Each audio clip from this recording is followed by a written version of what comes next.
Hey, welcome to Logic Pro 11.0.1. This is a couple days ago, actually. It's not brand new today, but I just am getting around to installing it and seeing which things it fixes or doesn't. We're going to be doing these type of videos for other other software in the upcoming months. So, but we're not going to stop doing it for Logic at the same time. And we're going to read some of the release notes. That's the main thing we're going to do, is just check out exactly what Apple says is new in a Logic 11.0.1. As you might imagine, this is a relatively small update because it's not a 11.1. It's like the bug fix that comes immediately after the new release is out. And so we've had a few weeks come and gone since 11 dropped, and now they're like, you know what, let's fix a couple of the things that are happening there.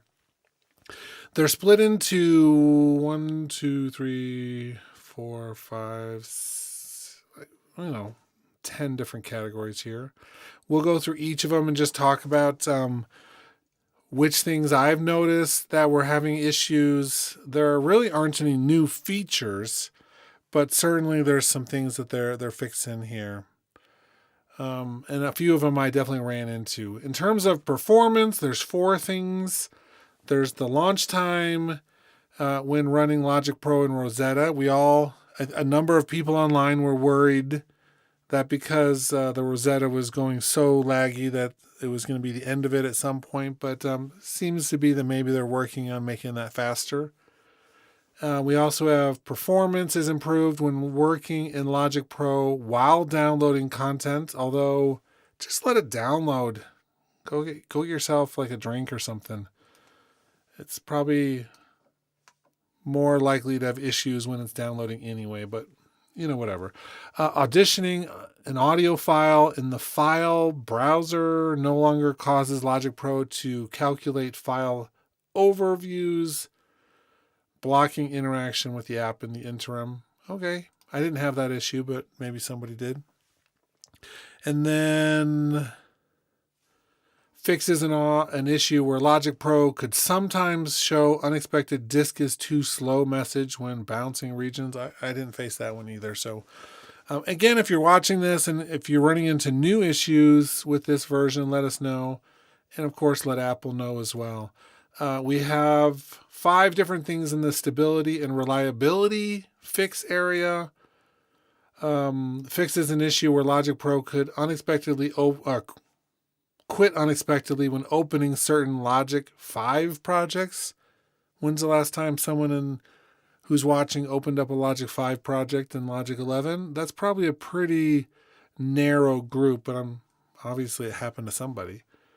Let's see. Dragging an audio region into the chord track no longer causes Logic Pro to quit unexpectedly. I hadn't tried that personally, so yay for fixing it. Resolves an issue where Logic Pro could unexpectedly quit when the repeat once command is used. I know a number of people mentioned this one on different video streams. So, yay. That's like a big one. If you're used to working that way, and it's crashing your system, then it's nice to fix it. Let's see, improves performance and stability with the Studio Bass Player instrument by automatically enabling virtual memory in cases where it is not enabled. Interesting. Okay. Virtual memory in cases where it's not enabled. That's an option we've had to turn that on or off. So apparently it's going to help to have that just turned on. Cool. And we could maybe even pull up Logic and show you where to do that, but it's going to automatically do it for the bass player now. It's like that instrument, I didn't think of it as being quite so intense. I know that there's a lot of different layers to it in terms of the different performance techniques and things, but that's more intense. I'm not back on Logic. In fact, I'm going to be doing the update videos whenever they do an update. But I'm going to be doing the update videos for other applications too. So that was a question in the chat. I just, and I didn't even do this one right when it came out. I saw it came out like 4 or 5 days ago. And I didn't even do it right off the bat because I hadn't gotten into Logic to update it. But I just updated it today. And so I'll be testing out some of the stuff with that as well. But I'm thinking of this summer less as never using Logic and more as exploring these other ones, comparing them, and seeing if there is another option. So far, I'm really enjoying Reason. And I haven't yet fully missed the Logic workflow at this moment, but I'm sure it's going to come at some point. We'll see. Let's see. Fixes an issue where Logic Pro could quit when previewing untagged loops in the loop browser. Awesome. I mean, come on. That's cool. I'm glad they're fixing stuff like that. Compatibility. One item under compatibility. Existing projects with transposition events now retain the transposition track when opened in the Logic Pro 11.0.1 as expected. Now, I was wondering about this. I didn't have that many projects with the transposition track being used, but of course that's gone now, kind of. And so I was wondering what would happen to those, but I mean, it makes sense to have that leave in there to be compatible. And Scott, I sent you an email, but I didn't hear back from you, so I started a stream earlier today. We were supposed to meet, but anyway, we'll touch base and figure out another time to meet. We have one more. Let's see other comments here. So Brendan confirms a couple of those things are fixed. Awesome. Totigra says, anyone else having triggering issues in Logic samples audition window? I'm not yet, but I just updated. And then Placidon is asking about the newer Reason release. I will be updating to Reason 13 when it comes out in 7 days. So yeah, that's going to be exciting to test that one. I'll do a live stream for that one and even test it out with Logic, the rack version at least. Because I know a lot of Logic users use the rack version of Reason. I love it, but I'm going to be really interested to see what the new sequencer and things are doing. Okay, so session players. I was expecting more fixes for the session players in this version because they're not perfect, but apparently we just had 5 things to really fix, although a couple of the ones above were tied into the session as well, the bass player, for instance, and things. And you're talking about the new delay that's in Reason. It's like, I feel like the delay designer in Logic is really good. It's not very interesting to look at. And I don't know how many people actually use its full capabilities, but it can do quite a bit of really cool things. Anyway, I'm on a sidetrack. Session players, 5 things. Session player regions now regenerate immediately when a chord group is adjusted in the inspector. I did have a delay sometimes. Resolves an issue in which adding a new session player region to a session bass track might unexpectedly create a drummer region. I had that happen all the time. It drove me bonkers. That's kind of the messiness I was talking about. If it happened so reliably that it must have been happened to anybody who was doing what I was doing, it's like, that seems like a really big oversight, mistake, bug to release with something that's supposed to be shiny and new. But, whatever. They fixed it. Cool. Number 3, resolves an issue in which the left hand of the session player might not play as expected with the current settings. I had that happen a couple times every once in a while. It wasn't repeatable. But it didn't always do what I thought it was going to do. And then number 4, resolves an issue where the bass player, session player regions that have been converted to MIDI could revert to session player regions after saving and reopening the project. Interesting. I didn't have that one happen. but it said might or could. Okay. And then fixes an issue where regions on a session drummer track using the root songwriter style could be silent when certain time signatures are used. All you people out there using crazy time signatures. Oof. They didn't say which ones, but I'm betting it's like 6/8, 5/4. One of those really scandalous ones. Okay, just kidding. Plugins. 4 things for plugins. Resolves an issue in Scripter that caused all program change events to be sent as program change 0. I was doing some stuff with Scripter and it didn't always act like I wanted it, so I wonder if that was part of it. It's like one of those things you wouldn't even know was wrong. Half sustained pedal positions now work as expected in the studio piano instrument. Half sustain. I don't think my pedal does half sustain. I'll have to test that out. I have it open right now.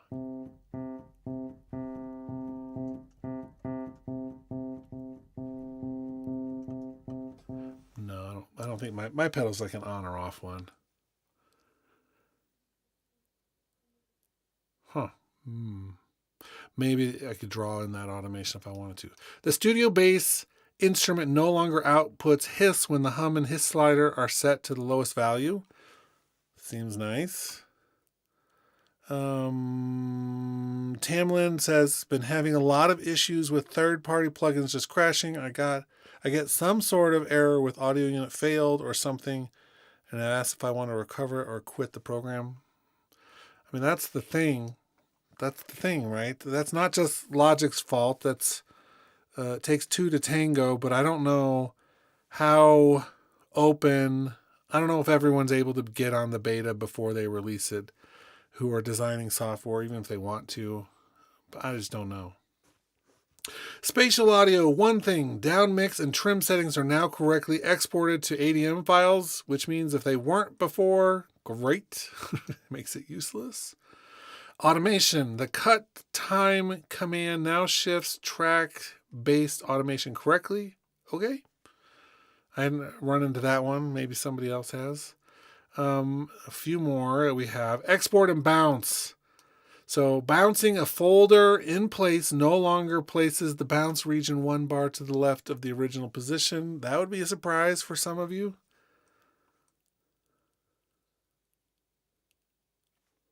Cool. That didn't say could or might. It just said it did. I'm maybe taking that too literally. I don't know. Live loops, pattern loops drag to live loop cells now transpose as expected. Awesome. I read this one earlier. MIDI. It is now possible to edit the LSB or the least significant bit messages for bank change in the event list when MIDI 2.0 is enabled. That applies to like 6 people using Logic. And if you're one of those 6 people, you'll know what that means.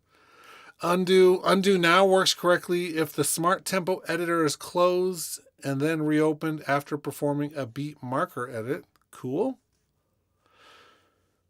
And then it's like I feel like we've always had issues when you do something you're doing some sort of editor and there's one view up and you go back and forth. It feels like we've had issues like that in the past.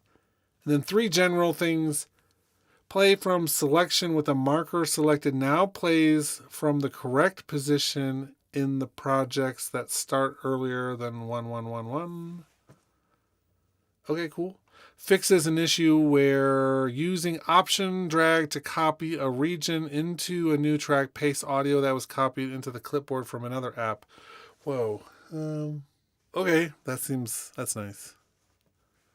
So Tigris says never start a project before position 1111. I made a video like years ago now about that. How you could drag that to the left. It never worked right. It was always messy. Just give yourself like a couple bars of empty time. You know what I mean? Just start it at 1111 and don't use that functionality, even though you could. Deleting a marquee selection of a newly recorded audio region no longer asks if you want to delete the entire file. Yeah, that was an issue I definitely heard from some people that was happening. Cool. So fix a couple of the more annoying ones for certain people.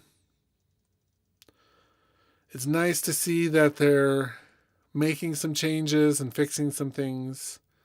A couple of these seem interesting. I mean, it's like I wish I had some insight into the coding process on how some of these things get in there in the first place. Because I don't know. I don't understand it all the time. But we're making some progress and we're moving forward. And I am curious. A couple things that we always find some stuff that might not be in there that they didn't talk about. But I am curious about, like, if we add one of these on here, session players. And what was it that...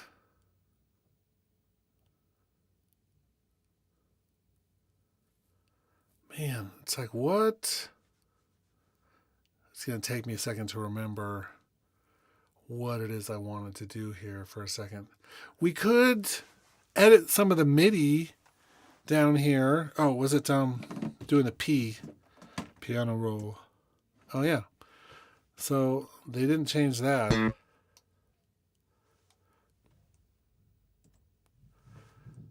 Okay, so either that's not a bug or wasn't a big enough bug or they don't know how to fix it.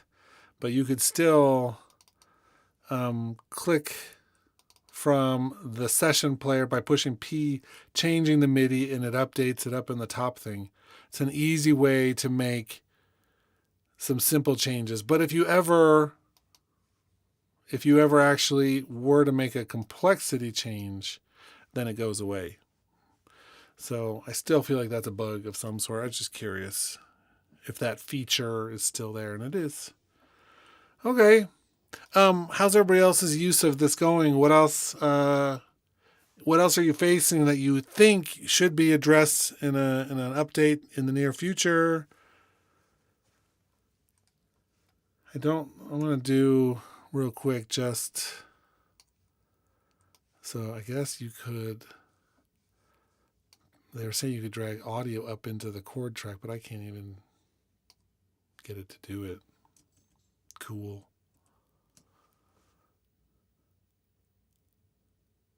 I've been looking at so much at some of the other workstations in the last couple of weeks. It's interesting how quickly some things you want to have when you come back to Logic or any other workstation that you've used for a long time, you start picking up things in other ones, and then you come back and you're like, dang, I wish I could just do this thing. So far with Reason, I'm really enjoying going back to the rack and having the cabling so I can do any sort of audio MIDI style effects aimed at any other track. It's like some point I need to make a video on why that feature is so important to me.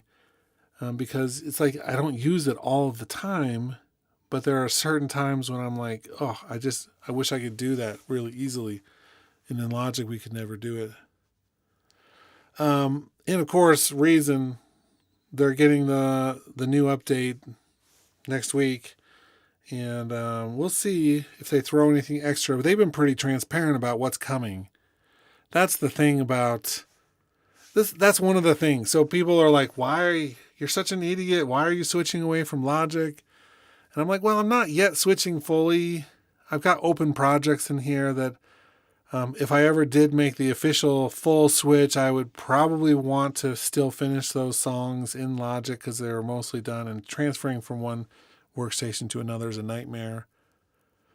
But there are some things that just drive me bonkers. And one of them, for instance, is we're in the middle of WWDC, the Apple Developers Conference that is every June.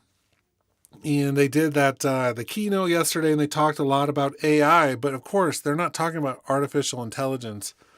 At the end, they're like, this is Apple intelligence, and they're rebranding it just to make it, they're making it their own twist on things, so that way they can define it however they want, really. And I feel like that's the perfect way to describe whatever AI they put into Logic Pro, right? It's not artificial intelligence that they put into these instruments. It's Apple intelligence, which can mean many different things. And it's no longer something that we have to define using what everybody else is talking about. Tamlin says, any idea of why native Logic doesn't have ARA support?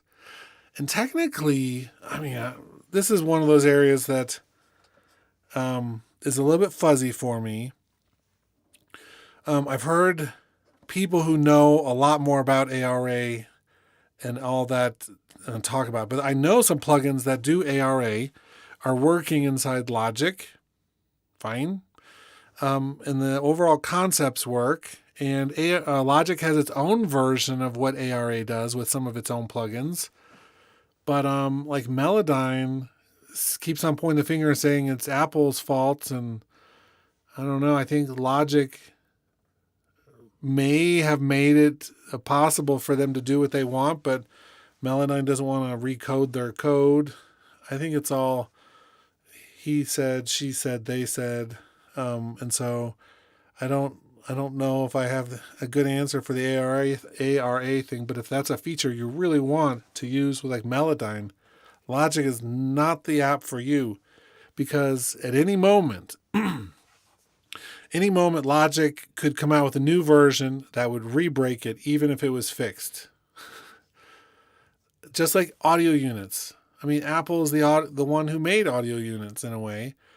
And so they can change the spec with a new version of OS for Mac, and then all of a sudden everybody has to recode if they want to continue to use it. And I think that they have in their heads good reasons for doing it, but most of the time I think what they're thinking is we're Apple. We can do this however we want. And everyone has to change because we own the iPhone. And so we're the biggest. So with their big announcements yesterday, they topped over $200 in their stock prices and it made it the most valuable overall.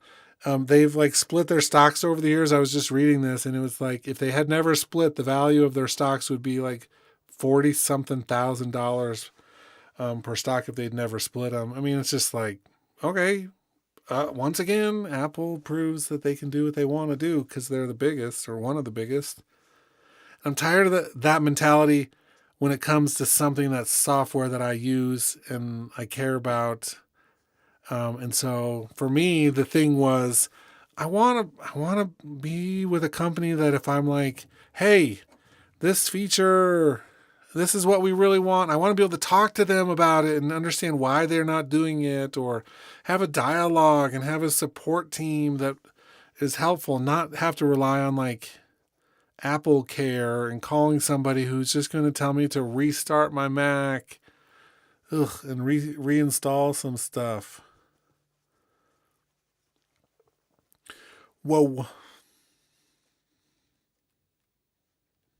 I'm reading through some comments.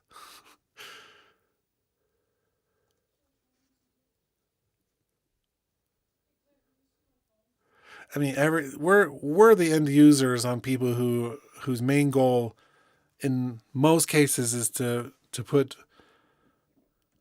money in their pockets, right? I mean, that's what they're really interested in. Apple has a really high expectation of producing things that do stock growth, whatever. That's cool. And they have an approach that has seemed to work. They're doing well. And I like a lot of their technology. I'm not switching off of Mac at this moment anytime soon. Although I do have a huge gaming computer in the other room that I have used things on before. And if I ever had to leave Mac, I would be comfortable doing that. But for the time being, I'm a university professor, and every 3 years they buy me a new computer in order to keep my teaching and stuff relevant and up to date. And so the minute I'm buying my own computers, you bet it's going to probably be a Windows. I don't even know if I should be talking about that, but that is the truth. They're expensive. Yeah. Justin's talking about how no technology is perfect. It's all going to have their ups and downs. Yeah, but it's the journey then that matters, right? It's not the ups and downs and getting things right or wrong. It's like I don't believe everyone should jump ship on something that they really like to use and is effective for them. However, if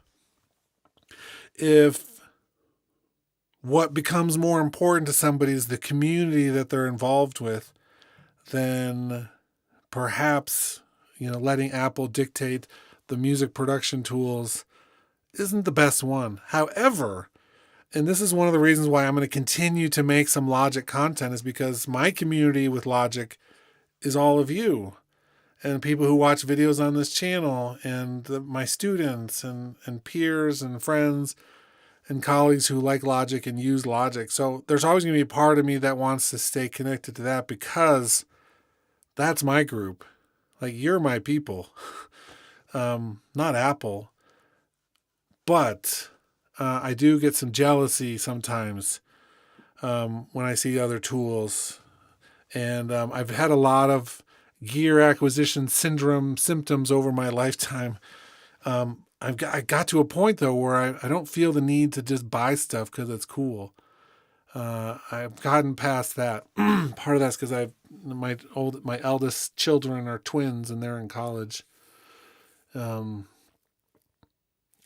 it's like all of my other kids are on the way. So it's like money is an issue, probably for everybody. And so being able to not just go out and blow a bunch of money on a new synthesizer is always a good idea at some point. Cool. But Logic's fine. It's like I don't have to use any of the new features, but I want something that's going to inspire rather than, it's like I want my software to help inspire something I do. That's why I don't use Pro Tools. Pro Tools has never inspired me. It's been a great tool, functional tool, and I use it in my classes. I have to teach my students how to use Pro Tools, and because it's still an expectation of a lot of studios that, interns and assistant engineers and stuff can use Pro Tools really well. So I'll continue to teach that and use it, but it's never inspired me. And Logic for a long time inspired me. But now, the things that inspired me the most, only a portion of them have ever continued into fruition, right? The sampling functionality in Logic is great. It's like nothing else samples like Logic does that I know of. There's others that are really great and come really close, but Logic as a workstation, its sampling functionality is so good. But they added like live loops. Raise your hand in the chat if you use live loops on a regular basis. And that's not a judgment. I'm being serious. How many of you use live loops on a daily basis? Because if you ever came to Logic for live loops, I would say you're insane. Go to Ableton. Or FL Studio for that matter.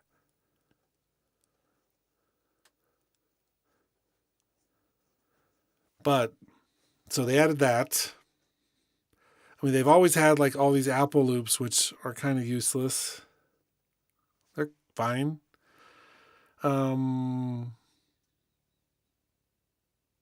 They have a lot of great instruments. In terms of the set of effects and instruments, Logic's default kit is so good. And that's what I'm looking for in other places too, to see who else. I think right now, if it wasn't for the sampling, and I mean, I would just be like over and done already. I'd already be gone. Oof. Yeah, I mean, workflow wise, I speak Logic really well, obviously. I mean, I'm comfortable thinking of an idea and knowing how to get that idea based on the tools. That's the real goal, right? And that's why you're stupid most of the time when you switch workstations. It's like everybody knows all of them have flaws and limitations. But I'm interested in seeing what else might be out there that would inspire me and push me.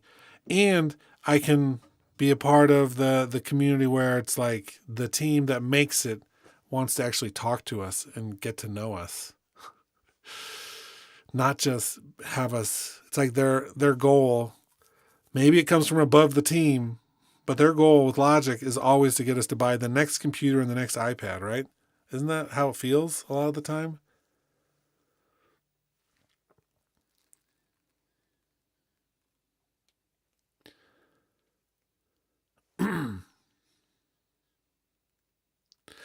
Yeah, so Q, that's a really interesting thing. So 2 things about this. Q says, so I mean, after seeing Apple shout out DaVinci Resolve's AI and not Final Cuts yesterday, I don't think they are pro app caring anymore. Right? I didn't watch the whole thing, but I definitely saw that part. Blackmagic has the new really fancy camera that's going to be able to do the spatial video at a pro level. Awesome. By the way, I use this thing for my spatial video, 360 3D. Oh man, it's stuck. Let me unplug it. This thing is a beast. It's Insta 360 Pro 2 360 3D camera, 8K. It's like $5,000 for that camera.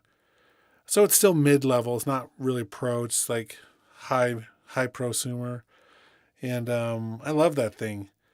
And I can't really do any of the editing in that in Final Cut. Even though Final Cut wants to do 360, it's not great.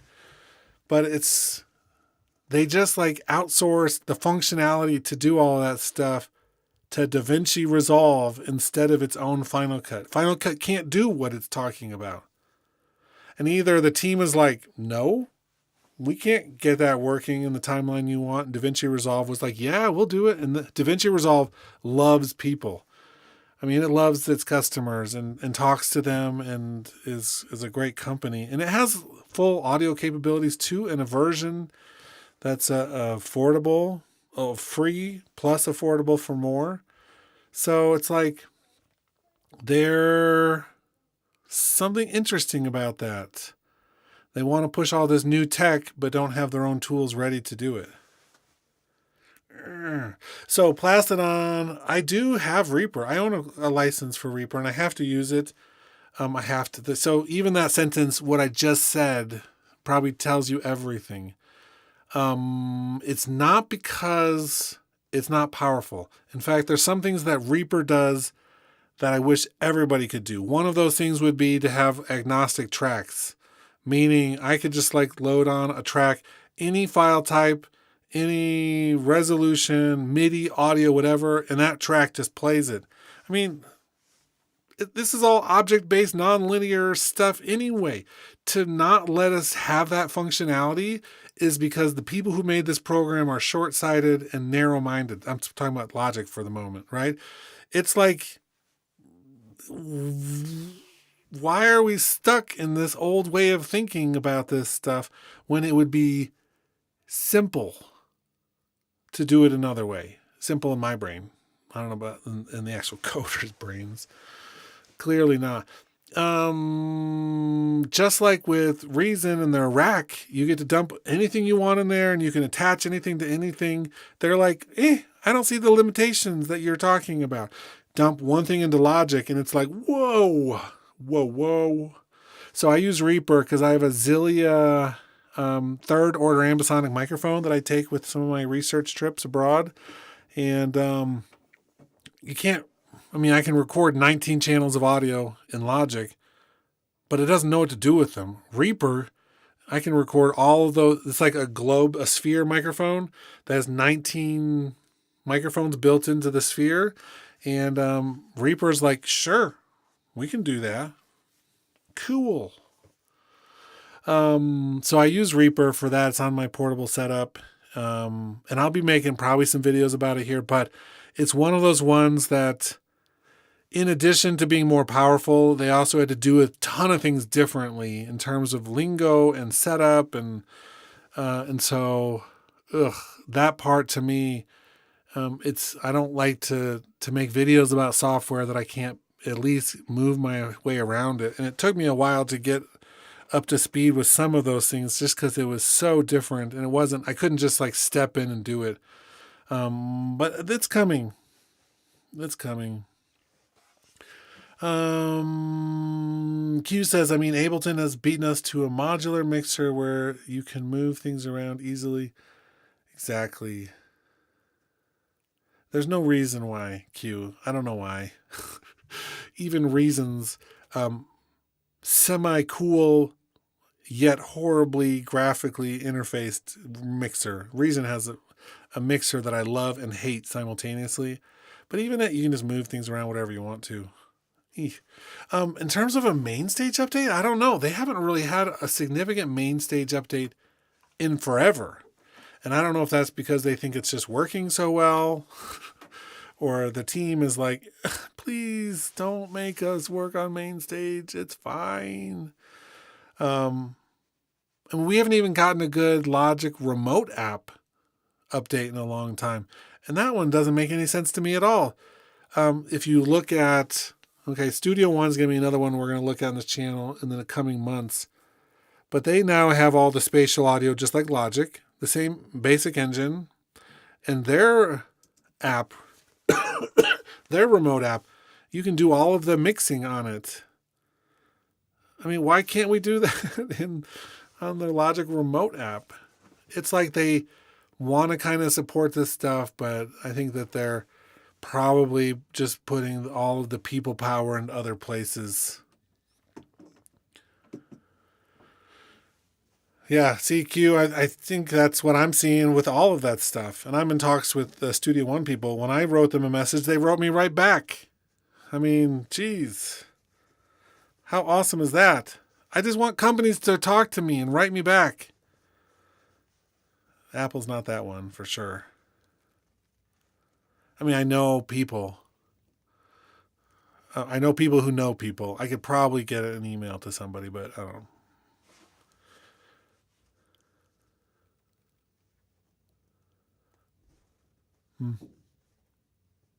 Justin's Mr. Positivity today, which is cool.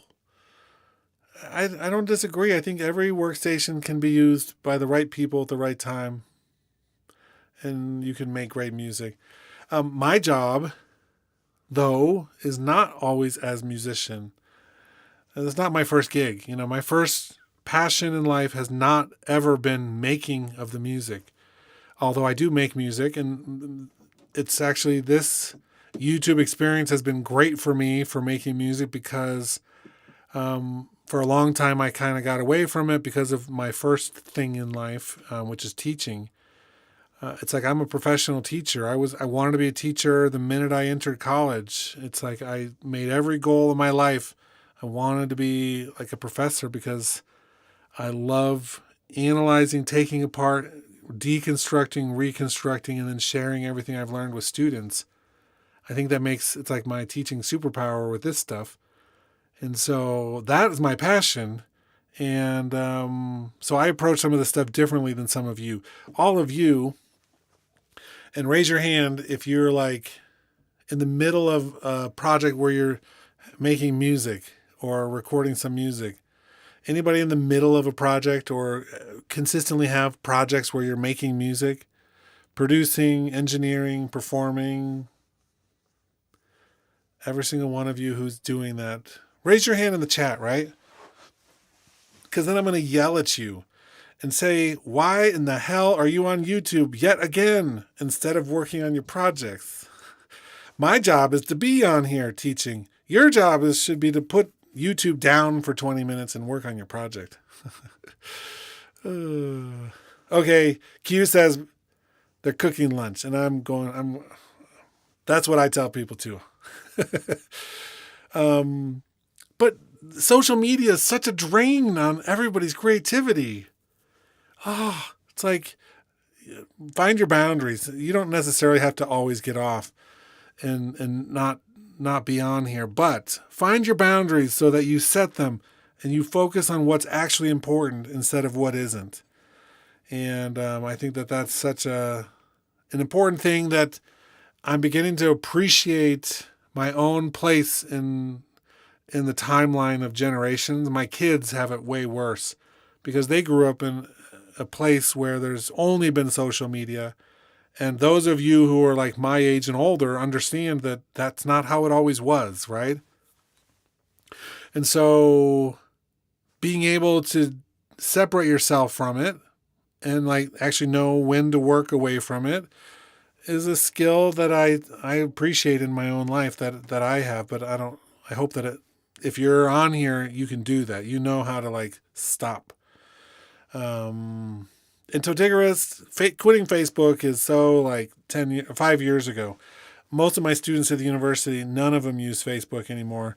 And I was like, that's interesting. Because what happens is you find that people, and this is what I know, I see the people above me on the totem pole or the ladder, career ladder, the place above me in terms of age even. And if they're using a certain technology, I try to stay away from it because it's a sign. I look at what my students and my children are using and I think, okay, those are cool places. YouTube's right in the middle still. A lot of them are using YouTube and this is a great platform, but it's certainly not like Facebook. Facebook is a place. Ugh.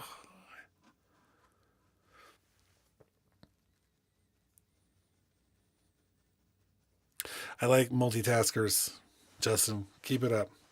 Okay, I think this is a good time. We're ranting as we always do. Good group.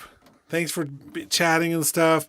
Interesting update. I think it's safe to use. Most people are saying that it's fixing things and not making things worse. So the 11.0.1 update is, in my views, it didn't do anything catastrophic that 11 didn't already do. And so, yay, let's hope that they continue to keep these moving and upgrading, and that we get an 11.1 at some point that changes the chord track so that it's you can analyze a MIDI file that you record instead of just using whatever they give you. I think that would be the next step for me, and that would make it almost usable. But for the time being, it's I don't have the patience to like craft all the chord progressions and stuff. I want to be able to play it. And anyway, thanks everybody. We'll talk to you in the next one. See some more Reason content before we get into the other workstations we're doing, which are like along the lines of FL and Studio One and eventually Reaper. And we're probably even going to do a Pro Tools thing on here just to show you all the reasons why I'm never switching to Pro Tools for my creative work. But I'll catch you on the next one. Later.